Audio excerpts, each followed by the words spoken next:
Hello मेरे क्रांतिकारी बच्चों, कैसे हैं आप लोग। आज हम लोग लेकर आए हैं बीएससी नर्सिंग और पैरामेडिकल से रिलेटेड क्वेश्चंस। बहुत सारे बच्चों की ये डिमांड आ रही थी कि सर वीडियो बना दीजिए बीएससी नर्सिंग के लिए, क्योंकि दिन कम बचे हैं। तो मैं आप लोगों के लिए वीडियो लेकर आया हूं जिसमें मैं आप लोगों को बताऊंगा कि 11th का आएगा कि 12th का आएगा, कौन कौन से चैप्टर्स इंपॉर्टेंट हैं, कौन कौन सी चीजें हमें पढ़नी है और नर्सिंग एप्टीट्यूड हमारे पास क्या है, क्या पढ़ना होता है नर्सिंग एप्टीट्यूड के लिए। तो सबसे पहले जरा समझते हैं कि टेस्ट है कब। तो याद रखिएगा बीएससी नर्सिंग का जो टेस्ट है हमारा वो है 13 मई में, और उसी के एक दिन बाद है हमारे पास पैरामेडिकल का टेस्ट। तो जिसने हॉल टिकट नहीं निकाला है वो हॉल टिकट निकाल लीजिए और अपनी तैयारी करना शुरू कर दीजिए।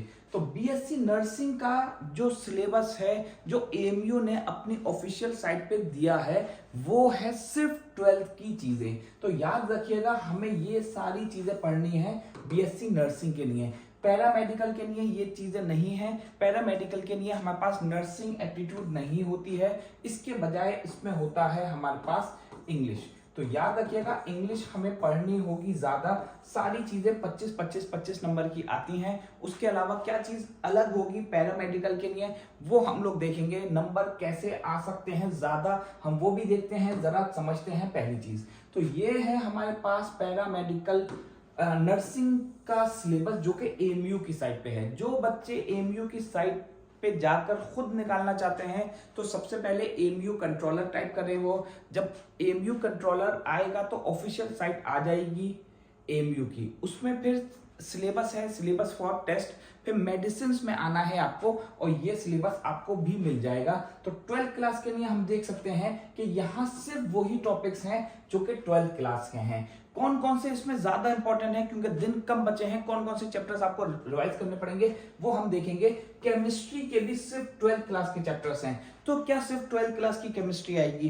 पिछली बार भी सिलेबस यही था, लेकिन कुछ चैप्टर्स 11th के भी आए थे। तो हम लोगों को थोड़ा बहुत 11th का भी पढ़ना पड़ेगा। तो क्या क्या पढ़ना पड़ेगा जरा देखते हैं। पहले जरा समझ लेते हैं कि हमारे पास यहाँ कौन कौन से सब्जेक्ट्स हैं। तो एप्टीट्यूड फॉर नर्सिंग हमारे पास आएगा 20 मार्क्स का, और ये सारे सब्जेक्ट्स 20 मार्क्स के हैं। इन टॉपिक से रिलेटेड वीडियोस मैं आप लोगों को लिंक में डाल दूंगा, डिस्क्रिप्शन में आप लोगों को मिलेंगी। तो आप लोग अगर चाहें ट्रिक से पढ़ना ये सारे सब्जेक्ट्स तो वो पढ़ सकते हैं। तो बहुत सारी वीडियोस मैं लिंक में डाल दूंगा, डिस्क्रिप्शन में मिलेंगी आप लोगों को, तो आप लोग वहां से पढ़ सकते हैं ये सारे टॉपिक्स। अभी लेकिन मैं आप लोगों को बताने वाला हूं कौन कौन से चैप्टर्स हैं इंपॉर्टेंट। तो केमिस्ट्री में आते हैं तो सबसे पहली चीज कॉलिगेटिव प्रॉपर्टी से क्वेश्चन हमेशा बनता है। ठीक है, तो कॉलिगेटिव प्रॉपर्टी से क्वेश्चन हर साल बनता है और बहुत इंपॉर्टेंट टॉपिक है।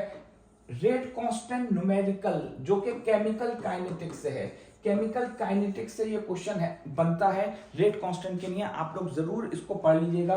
D and F block element का जो ऑर्डर होता है कि रिएक्टिविटी किसकी ज्यादा होगी, बॉइलिंग पॉइंट किसका ज्यादा होगा, ये सारी चीजें आप लोगों को पढ़नी होंगी। मैं वीडियोस आप लोगों को डिस्क्रिप्शन में डाल दूंगा, उनको जरूर देख लीजिएगा। कोऑर्डिनेशन कंपाउंड से, आइसोमेरिज्म से रिलेटेड चीज, आईयूपीएसी से रिलेटेड चीज और हाइब्रिडाइजेशन से सारी वीडियोस बेटा आप लोगों को मिलेंगी। और यहां मैं सिर्फ ये बता रहा हूं आप लोगों को कि क्या क्या पढ़ना है लास्ट में, क्योंकि टाइम अब कम बचा है। ऑर्गेनिक से रिलेटेड अगर बात करें तो हमें जितने भी नाम वाले रिएक्शंस हैं वो फिल इन द ब्लैंक्स की शक्ल में हम लोग को मिल सकते हैं। तो आप लोग उनको जरूर रिवाइज कर लीजिएगा। बात अगर फिजिक्स की करते हैं तो इन दो चैप्टर से कम 3-4 क्वेश्चंस आ रहे हैं हर बार। तो इलेक्ट्रिसिटी और अल्टरनेटिंग करंट को आप लोग याद रखिएगा। अल्टरनेटिंग करंट से क्वेश्चन सिर्फ फॉर्मूला बेस्ड आता है, तो सिर्फ फॉर्मूला भी अगर आप लोगों को याद है तो बहुत आसानी हो सकती है। रे ऑप्टिक्स से इंपॉर्टेंट क्वेश्चन है और डुअल नेचर से भी काफी क्वेश्चंस आए हैं। डुअल नेचर से जब हम क्वेश्चन करेंगे तो वही हमारा यहाँ स्ट्रक्चर ऑफ एटम बन जाएगा। पिछले साल इंट्रेंस में 3 क्वेश्चन हैं स्ट्रक्चर ऑफ एटम के केमिस्ट्री के, जबकि ये 11th क्लास का चैप्टर है। क्योंकि ये डुअल नेचर में भी आता है तो हम लोग को आसानी हो सकती है। अगर हम वहां पढ़ लेंगे तो यहाँ भी हमारे पास आसानी हो सकती है हमें। उसके बाद आता है नर्सिंग एप्टीट्यूड। नर्सिंग एप्टीट्यूड में पिछली बार जो क्वेश्चंस आए हैं वो कुछ इस तरह के थे कि जो वैक्सीन्स हम लोग यूज करते हैं टीबी के लिए, उसका नाम क्या होता है? तो नाम होता है उसका बीसीजी। तो बीसीजी याद रखिएगा, टीबी के लिए यूज होती है। इसी तरह से एमएमआर किसके लिए यूज होती है, पीसीवी किसके लिए यूज होती है, ये आप लोगों को याद रखना पड़ेगा। ये डिजीजेस हैं और ये हैं इनकी वैक्सीन जो कि बच्चों को और बड़ों को लगाई जाती हैं। उसके बाद आता है हमारे पास founder of modern nursing. Modern nursing जो आई है वो उसके फाउंडर कौन है? तो उसकी फाउंडर है फ्लोरेंस नाइटिंगेल। ठीक है, तो याद रखिएगा इंडिया का सबसे पहला जो नर्सिंग स्कूल है उसका नाम है स्टेफेंस हॉस्पिटल, दिल्ली में ये लोकेटेड है।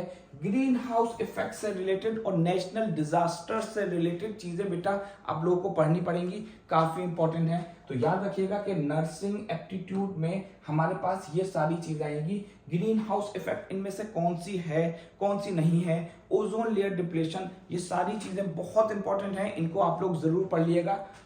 नेशनल डिजास्टर्स जो होते हैं उनसे रिलेटेड चीजें भी पढ़नी पड़ेंगी। अब क्या होता है कि जब पैरामेडिकल की हमारी ब्रांचेस हैं उसमें एक ब्रांच होती है रेडियोलॉजी। अब रेडियोलॉजी वाला बंदा एक्सरे से रिलेट करता है, सीटी स्कैन से रिलेट करता है और एमआरआई से रिलेट करता है। बहुत बार किसी पेशेंट से कहा जाता है कि पहले अपनी एमआरआई करवाइए, तो एमआरआई की फुल फॉर्म हमें जाननी होगी और ये कौन सी कैटेगरी में आता है, ये रेडियोलॉजी में आता है। उसके अलावा एक होती है ऑप्टोमेट्री। ऑप्टोमेट्री आई से रिलेट करती है, जितनी भी आई से रिलेटेड डिजीज होंगी वो सब हैंडल करेंगे ऑप्टीमेट्री में। उसके अलावा डायलिसिस आता है, फिजियोथेरेपी आता है और ओटी ऑपरेशन आता है। फिजियोथेरेपी हम लोग जानते हैं क्या होगा, ओटी ऑपरेशन में जो इंस्ट्रूमेंट्स होते हैं उनका काम करना सिखाया जाता है। तो ये सारी चीजें बेटा आप लोगों के लिए इंपॉर्टेंट हैं, आप लोग रिवाइज करिए। अगर कोई भी रिलेटेड आपको क्वेश्चन पूछना है किसी भी चीज से तो आप लोग मुझे व्हाट्सअप कर सकते हैं, तो व्हाट्सअप पे आप लोग मुझसे पूछ सकते हैं। बहुत सारे बच्चे यूजफुल इंफॉर्मेशन लेते भी हैं और अगर कोई भी आप लोगों को इंफॉर्मेशन चाहिए तो इस नंबर पे आप मुझे कांटेक्ट करिएगा, मैं आपको जरूर हेल्प करूंगा आपकी। और अगर आप लोगों को कोई भी प्रॉब्लम होती है तो आप लोग मुझसे पूछ सकते हैं। हॉल टिकट बेटा निकाल लीजिएगा, ऑफिशियल साइट पे हॉल टिकट मिलेगा और मैं आपको बता दूंगा किस तरह से निकलना है। अगर किसी को कोई प्रॉब्लम हो तो इस नंबर पे मुझसे कांटेक्ट करिएगा। ओके बच्चों, थैंक यू।